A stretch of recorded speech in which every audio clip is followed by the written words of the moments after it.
that's where success comes, really, is at the intersection of education, entrepreneurship, and technology. This is the Gold Medal Mindset, where we bring you all things winning in business, sport, and life. I'm Dr. Jason Richardson, pro BMX world champion and Pan Am Games gold medalist. Now I'm a professional speaker, author, and winning mindset coach. Thanks for joining in. Get ready to mine for gold as we challenge your perception to change your results. Guess what, folks? We are back with another great guest on the Gold Medal Mindset. And as you know, like I always say, I'm super excited to have this gentleman on. What if it was a guest that I knew? What if this guest always asked the question, what if?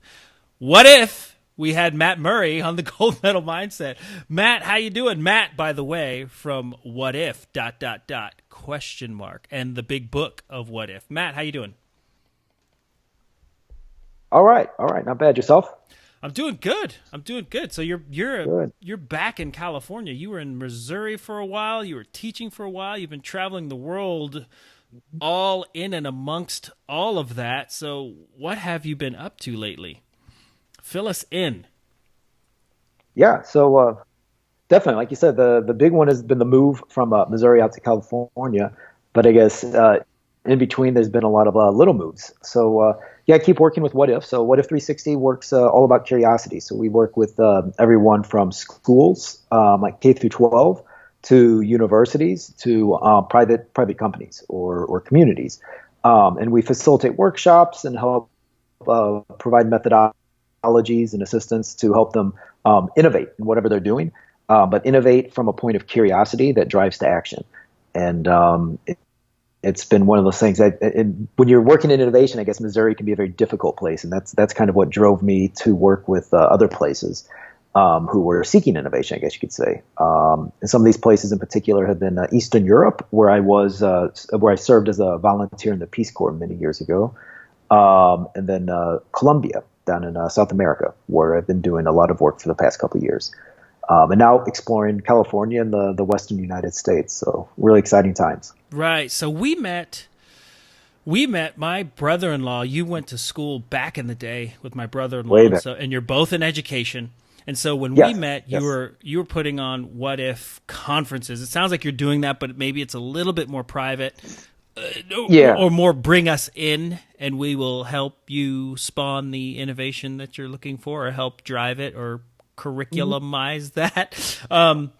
But yeah, so, and I was fortunate enough to speak at a couple What If events, which was super fun. But tell us all about the genesis of What If. I mean that's such a great question to spawn curiosity and innovation. Sure. Thanks. And you're exactly right. There has been a bit of a shift from some of these conferences more to almost pop-up experiences. But we still do the conferences, or we're still looking to do them. I guess we're just looking to take maybe a different route to get there. But all of that does, I guess, go to some of the genesis of all of the What Ifs. So when What If started as I guess the big genesis, I should say, with all curiosity, right? Like, why curiosity? Because that's, this question of what if, taking an approach instead of, I think this is what we should do, or this is what we need to do, or this is what I think I believe, right? Just asking these big open-ended questions that encourage collaboration, right? Really, that came from my experience. I mentioned the Peace Corps before. When I was a Peace Corps volunteer right out of college, I was teaching English in the country of Macedonia.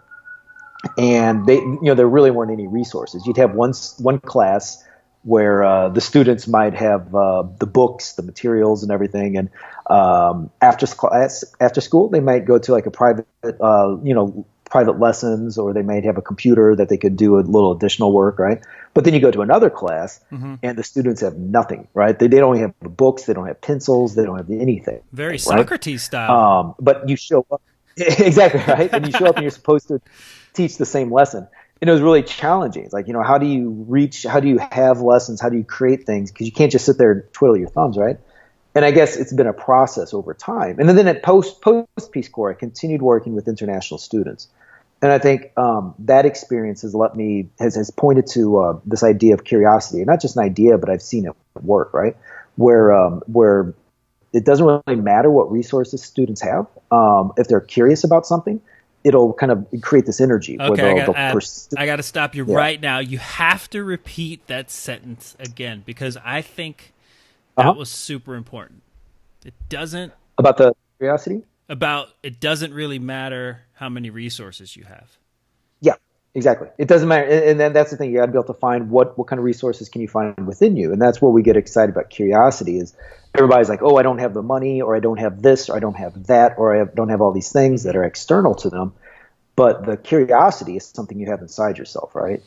Anybody can ask this. And so what I do, I guess it started in education, and we're trying to branch out into other fields, right? Is because, think about like talking about not wanting to do something. Think about students and homework, right? that motivation, right? So I guess one of the things that we're seeing, since my background's really the 15 plus years in education, it's like, well, heck, if we can use curiosity and this energy to motivate kids and students to do their homework, what if that can be used to help, people in their jobs or their careers or their life? So so that whole thing that curiosity is this resource inside of all of us, that we don't need these external resources. And that was really probably the genesis of everything we started doing with What If. Wow. So real quick, because I had Courtney Smith Kramer on, and she wrote 21 Reasons Why Creativity is Like Sex. And it's a really awesome book. And not only is the content awesome, but it's just graphically really, really cool. And it's not graphic. It's very fun. But I feel like curiosity is very closely related to creativity. So that kind of popped up when you kept using the word curious. In your opinion, are they cousins? Are they brothers? Are they sisters? Curiosity and creativity. How do they? Because a lot of people don't think they're that creative, but I feel like they might be mistaking it for curiosity and vice versa. I don't know. Yeah. What are your thoughts? And that's a good question. And I guess the short answer, my thoughts are many. It's a question I actually ask a lot of people. So I'll give you some thoughts, but just so you know, like my thoughts are always evolving on this issue. So I go back and forth, and I think there are more experts in creativity probably than curiosity. And I still hesitate to call myself an expert in curiosity, but that's generally where my focus is, right? Right. So I look at curiosity as almost being is really just kind of being the base layer. The curiosity is almost what even pushes creativity, right? And I don't mean this to devalue curiosity, but I look at it as because I think curiosity is very approachable for everybody, right? So we can all be curious, right? But then that can drive that creativity, and I think there can be I think creativity can take maybe more of a skill or an art or a practice to it, maybe, where curiosity is more raw, if you will, right? So almost like if you're an athlete, right? So almost like the practice versus the game time, right? Yeah. So like the practices you do for BMX or for biking, right? For racing, you may do stuff that's not even on a bicycle, but it prepares you for the race, right? And then the race is something completely different. And I would look at curiosity as almost being that workout, the exercises, that preparation. And then creativity is almost like now you're on, right? Now it's that game time. It's kind of like it's the right used in psychological terms. It's right. There's the obsession, and then there's the compulsion, right? So the obsession is the curiosity, the compulsion is the behavior, which would be the creativity. So how are we going to? Why are we going to, when are we going to actually express this curiosity? And maybe that's through art, through writing, through business even, getting a deal done, creating a new deal, creating a new product. Sure. Got it. So, all right. So I like that. So it's kind of fundamental to creativity as I'm hearing you and as I'm hearing you explain it. That's cool. At least that's where I look at it. Yeah. We're always curious. Like I always go back to like the hardest thing you ever learn in life from a technical standpoint is probably how to walk, right? But there's no book, there's no manual, an owner's manual for your feet and legs, right? It's really driven by curiosity. As a child, you wonder, how can I, what's in that room? First it's like, how do I get from point A to point B? And then there's something driving you because you want to see what's in there, and you wonder, you can see the kids like picking themselves up. It's really, I don't know, at least from my perspective, it's very this curiosity driven. So I think it's something that's always there that if we can tap into, we can, really, there's nothing that can stand in our way. So what about the cliche, curiosity killed the cat? Yeah, no, I hear that a lot. So, I joke. I used to have this little spiel about that because there's no good cliche for the dog. But if you watch dogs, honestly, people love dogs more, in my opinion. Yeah.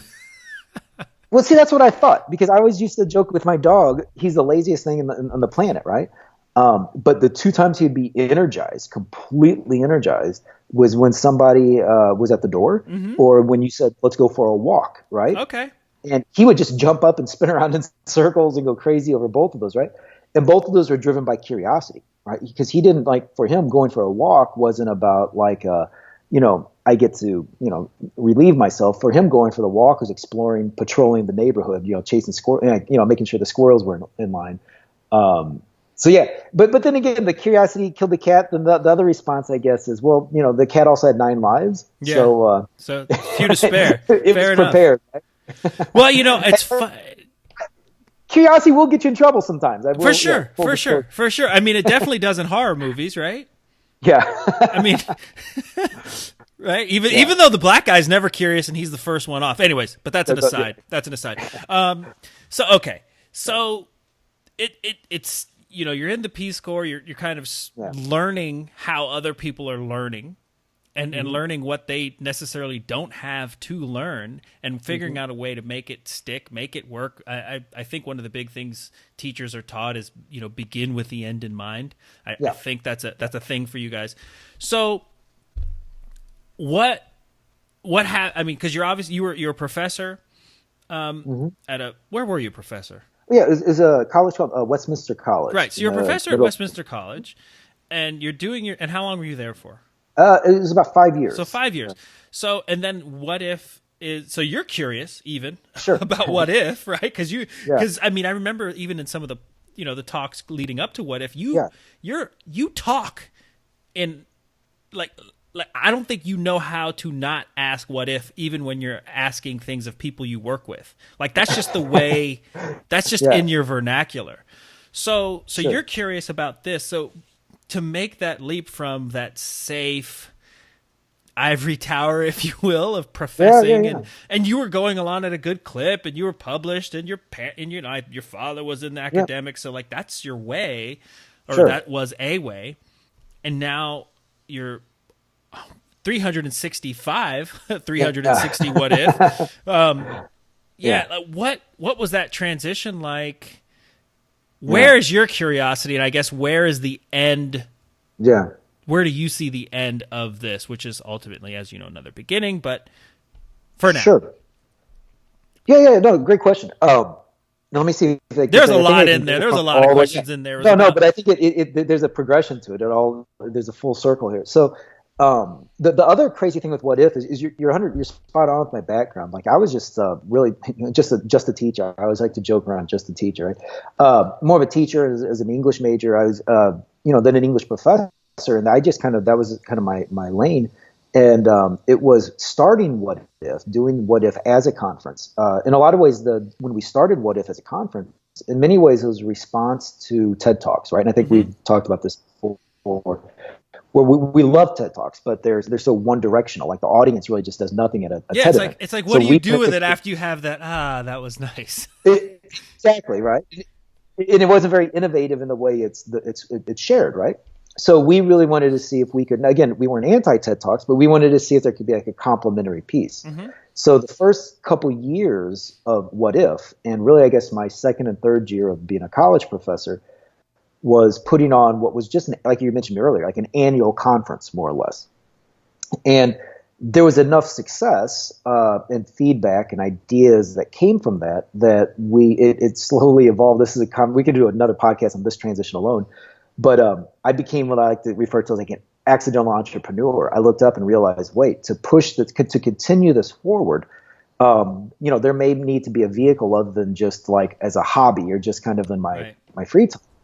And that's when I completely discovered entrepreneurship. And I mean that like literally. Like I was completely ignorant of, I had no background in business, no ideas or anything in that field, and really started kind of doing as I was learning in terms of entrepreneurship. And that's kind of what got me, I guess, in a lot of different entrepreneurial circles. So after doing that for a couple of years, I think I looked up and realized I'm doing 2 full-time jobs. At least here, right? Yeah. Right? So some decisions had to be made, and as I realized that while it would be terrifying and scary to quit a secure job to do this full time, I realized the alternative would be that I'd have to quit What If full time because it wasn't going to allow me to do be a professor full time. Mm-hmm. So that was a real terrifying experience, right? And I was going to say I survived it, but even that would be premature. I think I'm still in the process of surviving that. Yeah. But that's to what your point. Your last question there is like, where is it going forward? And again, we're still. I wouldn't say we're all the way there yet, but we're getting closer. And going forward, what there's a lot of what's happening now is I'm forming more and more strategic partnerships with different groups who. And we align differently in every case, right? But it's been and a couple groups are in the ed tech field. One is this group out of New York called Beluga, and just a platform. They're an education platform that connects classrooms around the world, 100% free, so it costs nothing for teachers to sign up. But it's cool. They connect these classrooms around the world, and then students can do lessons together where they learn about each other's cultures, right? So I formed a partnership with them where I'll visit schools and do professional development where I help introduce their platform and helps teachers and schools participate on that.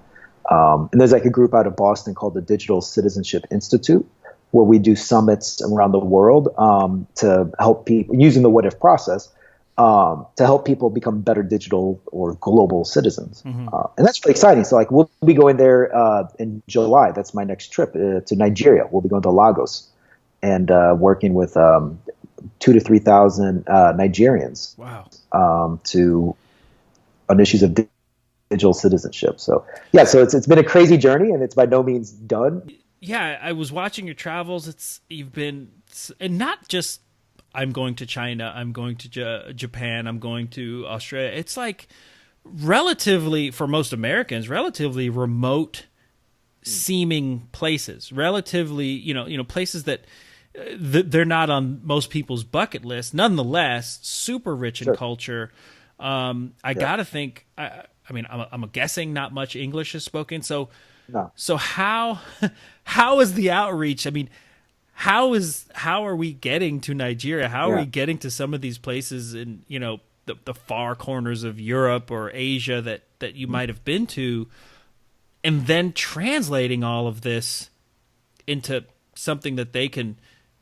I'm using the word consume, but I don't mean it from a consumer standpoint. Yeah. Digestible. No, there we go. Yeah. Making it digestible. It's been crazy. So like the locations, a lot of it's just kind of based on the kind of the background I touched on. I just really have been really activating my network, let's say. Peace Corps. Got it. Yeah. So between the Peace Corps, and then that, it's a pretty extensive organization. And I served in Macedonia. So then I've been able to, and fortunately there's still some people there with whom I still have connections. So there have been some schools I've been able to do some work with the Bureau of Education. I've done some training for Peace Corps, the organization themselves, to help train their volunteers. And so that's been helpful. And that's gotten me to some, like Macedonia is a really small country most people have never heard of. So that's how I got there. For those who don't know, if you don't know where Macedonia is or what it is, just think Alexander the Great. Yep, exactly. Yeah, and then the other stuff's just kind of really just weird, unpredictable stuff. Like a lot of the work I do now is in Colombia, and that's some people in the town where I was living, which ironically enough is Columbia, Missouri. Were there as fellows at the university and became familiar with my work and put me in touch with different universities and private businesses in Bucaramanga, Colombia. And that's just been kind of slowly just one leads to the other, and just starting to get steady work down there. Yeah. And then Nigeria, it's interesting because It's a great story because we love people always go, what are these outcomes? What happens when you do what if and all of this? That's a great question. Yeah, the So outcomes. Nigeria is a great story because last December 2016, I mentioned the digital citizenship group. So in December of 2016, in St. Louis, Missouri, we came together and we put on that we were part of a digital citizenship event. There was a digital citizenship week, right? So we had one segment of it where we used the what if process to, collaborate to design actions based on digital citizenship. And in our session, we had about an hour, and there were about 60 to 80 different people. So we had about 10 groups, right? Well, one of the groups, I had no idea. I knew nobody in the room at the time. Was a gentleman from Nigeria who was working with a school in St. Louis. And after going through the process, their action steps was to organize and put on a digital citizenship summit using the what if process in Lagos, Nigeria. And here we go, 6 months later, they went from that. They had no idea. They had no idea what digital citizenship or what if was. And in 1 hour, they put out the steps to make this happen. 6 months later, we have a fully funded 2-day event for 2,500 Nigerians and bringing 5 different people from the U.S. For a full week to facilitate and share with the people in Nigeria. So that's like one of the things. And if you were to ask me exactly how all that happened, it'd take all day. But to go from an idea of just like, let's get curious about digital citizenship to here's something that we're actually doing, like, boots on the ground, bringing people together. That's just one of the things that the what if process can show right now. So it's really exciting. So obviously curiosity drives what if, right? And I don't want to say teaching people to be curious, but either teaching people to be curious or teaching people to harness that curiosity in whatever sector there is. Yeah. And there's a million of them. It's a good word. I like that. Yeah. And you can obviously even create and nurture that curiosity as well. Sure.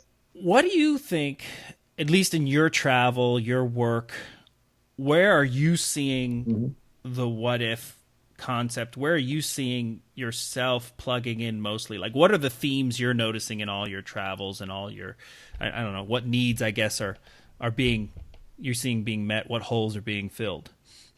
Yeah. Well, great question. And I am a little, I guess, because of my partnerships kind of point me in different directions, but sure. But even with that, I still work with private businesses. So it really is pretty consistent. Like education and entrepreneurship, these two things now in various forms, right, tend to be on everybody's mind. It's schools are looking for new ways to be more entrepreneurial, right? The business world, they're constantly looking at ways to, the world is changing so quickly. And technology, I guess, would be the three. If those would be the top three, education, entrepreneurship, and technology. And really, in a lot of ways, where those three things intersect. Because those three things apply to really all of us. And especially in the education world and in the business world, they're all focused on those because that's where success comes. Really, is at the intersection of education, entrepreneurship, and technology. Even larger businesses, private companies, are realizing it's important for their workers to think like entrepreneurship, right? Like that's why it's like intrapreneurship kind of thing, or at least the entrepreneurial mentality. Right. Right. And education is the big push to get students to start thinking like this, because you don't have to go very far to read what everybody's saying about with the future of automation and robotics and AI. The jobs and careers of the future either don't exist or won't exist. So we have to start training this entrepreneurial mind or mindset even, and that's why I see people really asking questions around. And I could appreciate that. And so my parents are entrepreneurs. My cousin's an entrepreneur. I am to a certain degree. Exactly. Yeah. I feel like the definition of entrepreneurship might be changing or evolving. Sure. In that, because when a person, and I'll say me, right? I'm a Generation Xer. I'm going to be 43 in August.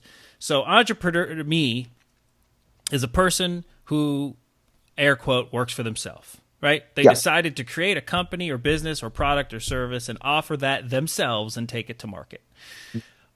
I don't feel like that's necessarily the meaning anymore. Thoughts? No.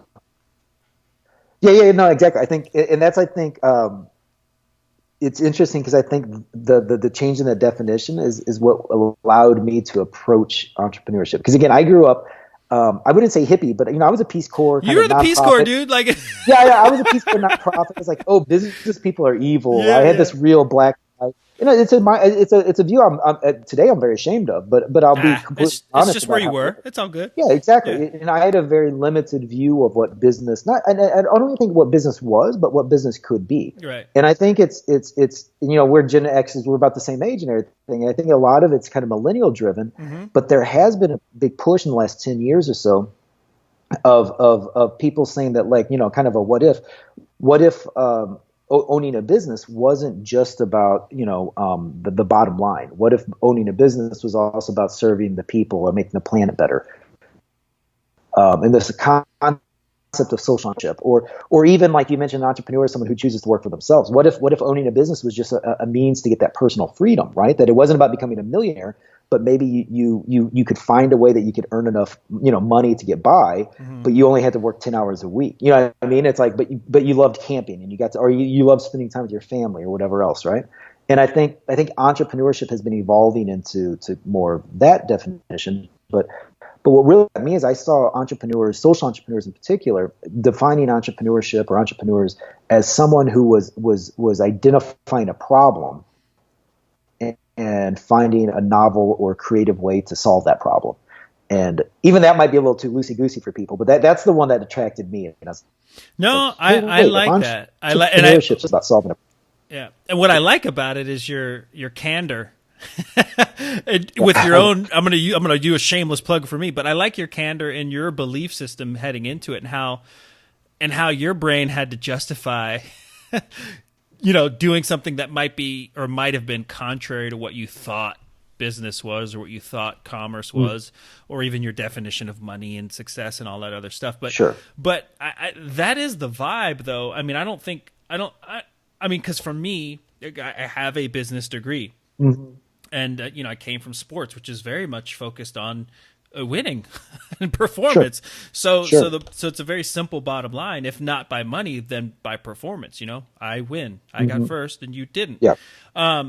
So two different backgrounds, right? You more liberal, just for lack of a better concern, but academic and Peace Corps, and I'm more business and sport oriented. Yep. Yet our ideas of entrepreneurship, right, have kind of converged in that.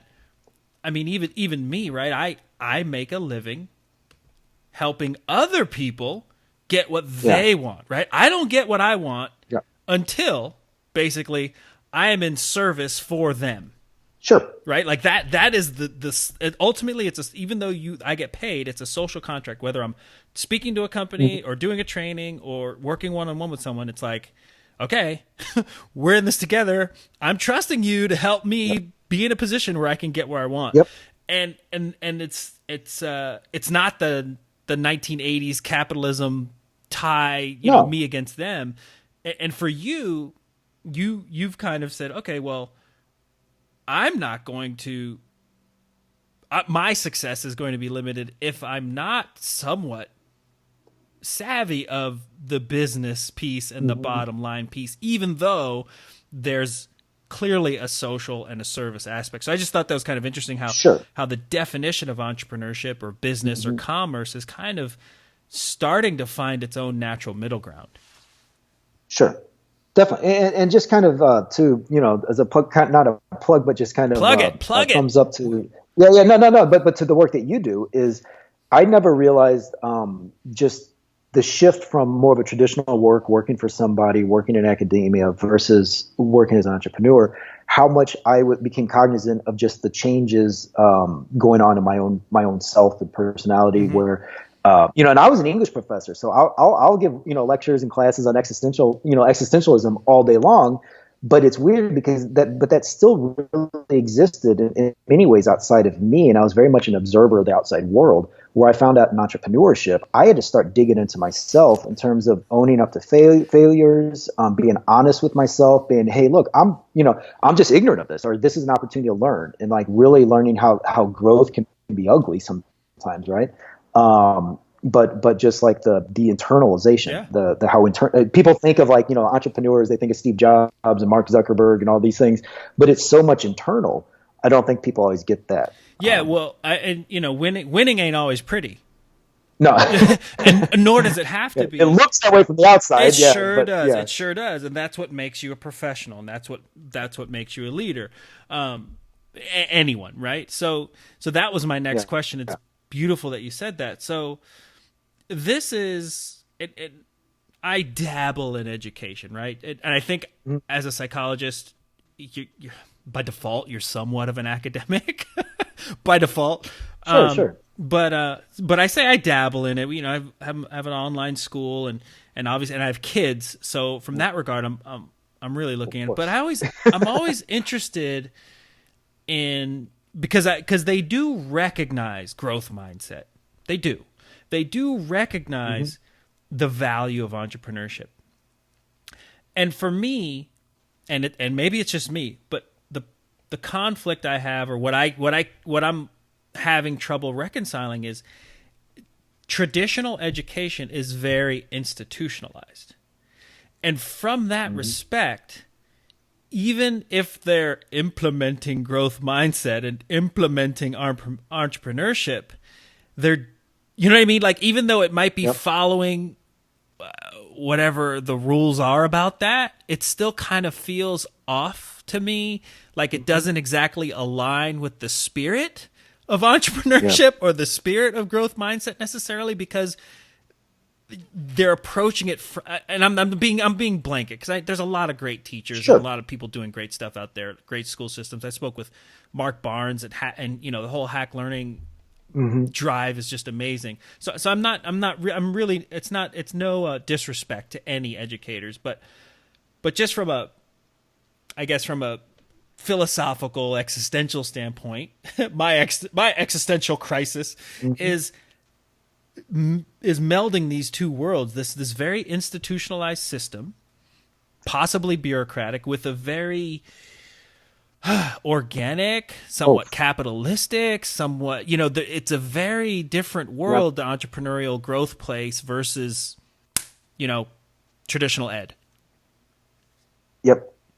No, it's incredibly tough. And both what you're saying is you're right. There's going to be exceptions to everything. But in general, education, public education specifically, is wow. It is very bureaucratic, and it is very slow to change. It is very institutionalized, and it is not prepared for the demands of this century. It was barely prepared for the demands of the end of last century. And it is, and you're hitting everything really right on the head. And also there is a and that's why I try to be very open about my shift from, like, hey, all businesses are bad, and hey, there's great opportunities in business, is because, and I've experienced it, right? I mean, the struggle as an entrepreneur, my big struggle as an entrepreneur, is trying to find work with schools, because the second that they find that you're a private company or a private business, there's a real, I don't know if fear is the right word. There's a word, I don't know the right word, but there's a real resistance between the public schools and the private sector.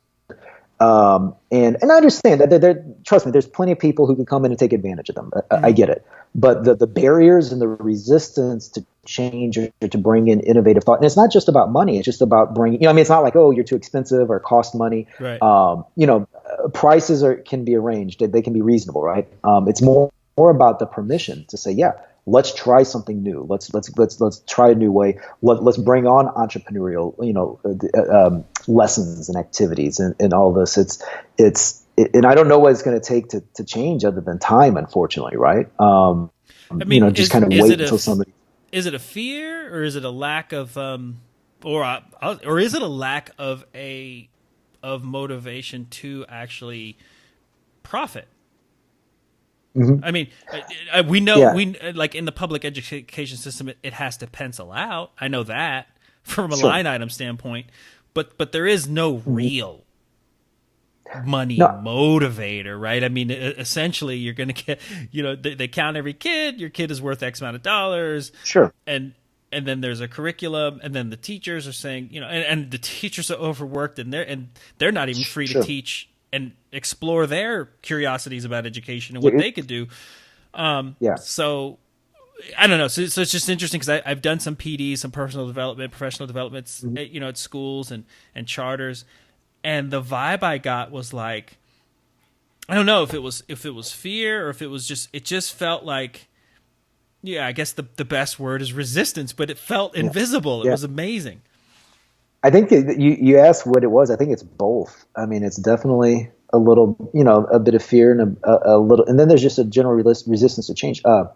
You can get, and again, both my parents are public school teachers, and I always got to clarify because I'm not trying So my stepmother, public school, high school teacher. Yeah. My mother works in public school. My sister, so it's not like I'm not hating on teachers. I'm just talking. Certainly it's not everybody, but it is an easy place. It's an easy place, whether you're a student. I mean, not a student. Well, as a student too, a teacher or an administrator, to just and for lack of a better word, just to get lazy, just to get like, look, I know what to do. If I just keep doing the same thing for the rest of, for the next, until I hit retirement, for the rest of my life. Then everything's fine, and I can just kind of, and even it's not even that they're not, it's not like they're zombies. They can still be good at their job and everything else. They can still deliver great lessons. They can still, but there's a certain comfort or attraction to the position that the reward is I'm going to bust my ass for the first 5 years and see what works and what doesn't. And once I know, I'm going to develop my routine, and I'm going to do it differently all the time for the 5 years. And then the next 25 years, it's just going to be on kind of automatic pilot. And I think it's just, and because that does, and whether that's the attraction or not, you can do that, and it can work in that field of study. Let's put it that way. That's about as politically correct as I can put it. And I think that can create a kind of a momentum of its own that is so resistant to change. Because imagine, like, that's one person doing that, right? But imagine when we start talking about institutions, imagine a community, like a city block of 40 people doing that. Yeah. And then imagine like a region where there's, and then it just builds that kind of culture or that mentality. And it can almost be kind of quiet or silent, where people don't, you can't point to one thing. It just becomes this kind of overall way of doing things. And then somebody comes in and says, let's do it this way. Let's go left instead of right, or let's try this new whatever. It's weird. I mean, it's easy to be silenced, or it's easy to be kind of squished or pushed out. Right. And I guess that's also the draw for some of these more, for some of these places with a lack of resources. And when I hear resources, I also, the word infrastructure comes into mind. So maybe they don't have all the books in place. Maybe they don't have all the curriculum in place. And so they can actually literally build a better cellular network because they're not relying on traditional phone lines, right? Like literally, that's what happens. It seems like a little bit of technical difficulty. So what I was saying is, it seems like that's the draw of What If in some of these different places, is that they lack some of those resources, but because of that, they can be a little bit more dangerous and build a better infrastructure with the resources they have. Certainly. And that's what we try to do. And the other thing that I try to pride myself with the What If process is it's my goal isn't to say, hey, look, especially with innovation, it's not a who's wrong. For me, it's about how do we get everybody across the finish line, right? So instead of coming in and making people feel bad, like going, oh, you don't know how to do this, or you're not doing that yet, come on. Like, it's easy to kind of make people apprehensive or afraid of innovation, because you don't want to make them feel like they're behind the curve and everything else. Because then, like, of course, why would they want to innovate? If you make them feel like they're less than, if you make them feel like, if you insult them, then, like, of course, why would they want to join you on this journey? So a lot of what we've been finding with the What If process, it allows to do two things at once. One, introduce a new concept, and then collaboratively create actions around that concept. So then what it allows them to do is, once they have an understanding of it and they have these actions, they're more like pathways, they're steps. They're allowed to go down that path at their own pace. So we find that when people are allowed to kind of explore, what they need to do, in some cases with these schools, they're being told, and some of these are teachers who've been teaching for, a couple decades or more. And then all of a sudden they're being told, hey, next year you have to have, a certain percentage of all of your homework and lessons on these tablets. And these teachers are like, I don't even have a laptop, much less I don't even know what a tablet is, right? So how do we get them to actually do that effectively? So that's what we're looking at, is using this process so that they all get on board, but at their own pace, right? That's brilliant. Because the other side is like, this is what you're going to do. You have to do it. And then we find that the teachers just throw up their hands and go, well, screw you. I'm not going to, and then you get this animosity and this fighting in the school. So nobody wins. Just one more thing I got to do. And I don't care if you're in business. I don't care if you're in sports. I don't care if you're in academics. The one more thing I got to do, those are the things that just kill people. But what I like and what I think is truly entrepreneurial is that approach that you said, looking at it from a place of, not lacking, right? Like that's a big thing for me when I work with people, is that a lot of times people don't get what they want, or they're not enjoying their life in general because they're looking at their life and saying, I don't have this, I don't have this, and I don't have that. Versus, this is what I have, this is what I can do, and this is where I can get better, and then moving forward at, like you said, their own pace. And I think that to me is just super cool that you're instilling that in these, in businesses and institutions, and kind of like the entrepreneurial spaces of the world too.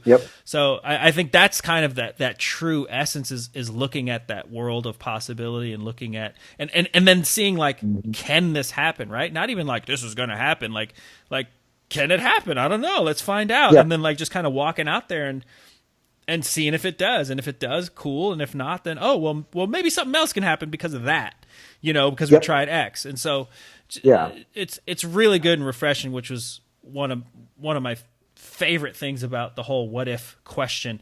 So I always ask normal questions. I don't say normal questions. They're gold medal mindset questions. They're typical questions, but you seem to, I think, be one of the most poised people to answer this, because you travel around, you work with a lot of people, different worlds, first, second, and third worlds.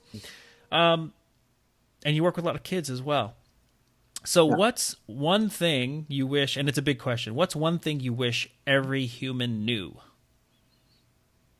Wow. That's an excellent question.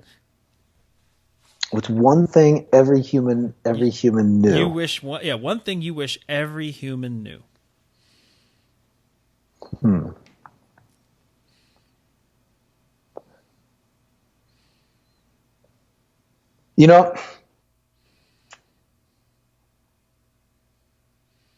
going. This might be a little unconventional. I wish every human knew how the world began. Wow. Okay. We've never.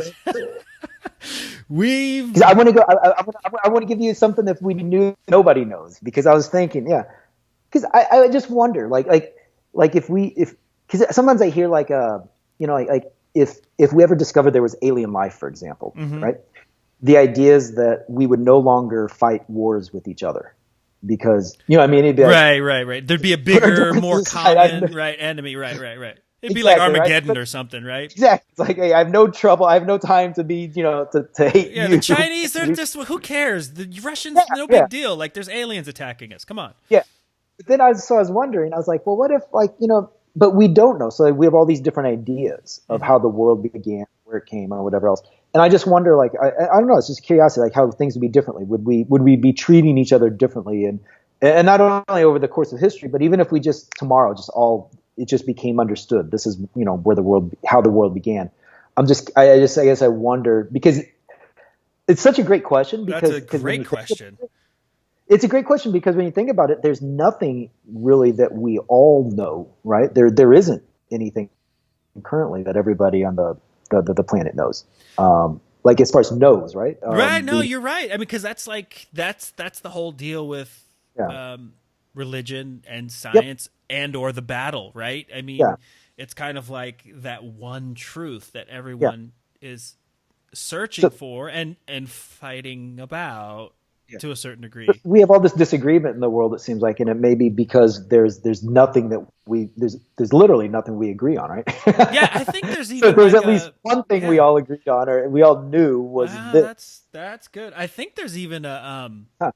like a Earth is flat movement Yeah, again. that's where my mind goes the other day. I keep getting blown. It's like my mind gets blown about like as soon as I think, all right, all of this stuff, and then I read this whole movement of people who believe this, and I'm like, all right, there's nothing. We'll never agree on anything. Yeah.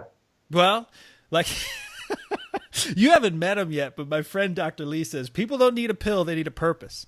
Yep. And I like that. and you know, even one of my rules is, you know, almost any purpose will do.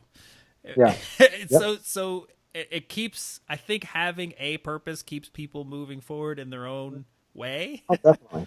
Definitely. You know, so whether the world is flat or round, whether it's Jesus or Allah, or Yep. you know, brick and mortar or virtual, Mhm. I think it's you know, it's that drive for progression. But that has I've talk about unconventional. That's probably the most unconventional answer to that question. So if you wish, including yourself, right? I wish everyone knew how what did you say? The world began. The world began. That's Yeah. amazing. Yeah.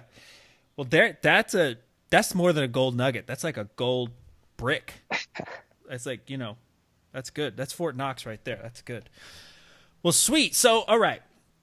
I want people to support you. I want people to go on your website. I want them to bring you to their company. I want them to bring you to your school.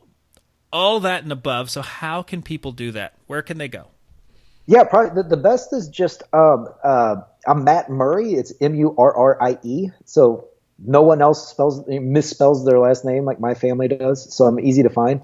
Or just Matt at whatif360.com is shoot me an email, get in touch, and yeah, I'm happy to connect, see how we can help out, or just like meeting interesting people as well. So well, cool. Cool, Matt, yeah. I appreciate it. Now that you're local, we'll definitely we should probably Yeah. collaborate on a couple things. I don't know Of what, course. but do something. So yeah, it'd be Certainly. fun to sit around the old planning table again. Yeah. But I do thank you for being on the show, man. Well, thanks a bunch. Hope to see you down there very soon. We're always Thanks for taking the time to mine for gold on the Gold Medal Mindset podcast. Let's keep the conversation going on Twitter at RealDrJRich or on the web at drjasonrichardson.com. That's drjasonrichardson.com. Take care and have a great day. Gold Medal Mindset is brought to you courtesy of IPD Seminars, motivating the motivated with a 6-hour intensive training from leaders in business, sport, and life. Make an impact, live with purpose, and fulfill your destiny. Learn the mindset and best practices to crush any limit. Visit IPDseminars.com for more information.